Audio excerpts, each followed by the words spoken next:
Yeah, this is the obligatory Scott Brown victory post. A couple of things. One, I think Obama is saying the wrong things most of the time now when he talks about what the Massachusetts election means nationally and means to his presidency. First of all, one of the first things that he said, I think, as the race was getting very close and it was clear that Brown may indeed have a lead and may indeed have a shot at winning the seat, what he said was, we're going to continue to fight for healthcare reform no matter what. Well, listen, Scott Brown campaigned pretty much on one issue, and one issue only, and that is being the 41st vote in the Senate against the Obamacare.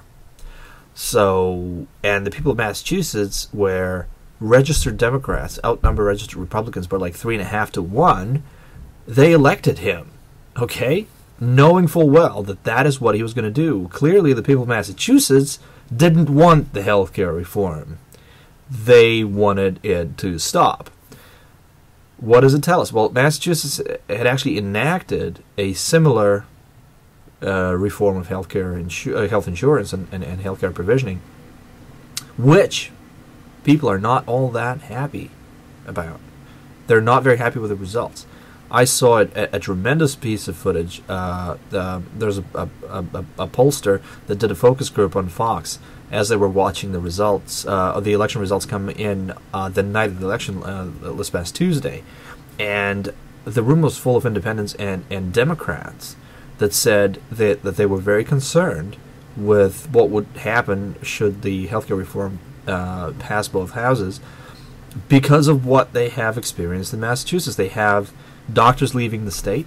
They have difficulties finding physicians. People have. The costs have gone up, and the cost of the reform by far exceeded projections of the people that drafted the legislation. So all in all, nobody can argue that Romney Care is a huge success. So for the White House and the Dems try to spin this as, well, the Massachusetts residents already have a good insurance program. They already have had their insurance reform, and therefore they simply don't want to pay for similar things in other 49 states. I think what the election results are telling us is something quite opposite. It's, hey, we've had a first-hand experience with what a similar reform can do. We don't like it, and we don't want the same crap to happen on the national level. So go Scott Brown. So for Obama to come out and say we're going to continue to fight, well, if he's fighting, who is he fighting against, and who's he fighting on behalf of? And the populace is clearly telling the administration that they don't like the plans for reform. They don't like what the administration and the Congress are doing. There's not one poll out there that would have, a majority of Americans, a majority of respondents support the current healthcare reform plans. So, who are you fighting against, Mr. President? Are you fighting against us, the American people? Or what is your fight about anyway? So that's one thing. The other thing is, be cautious about Scott Brown. Scott Brown is not a known entity yet.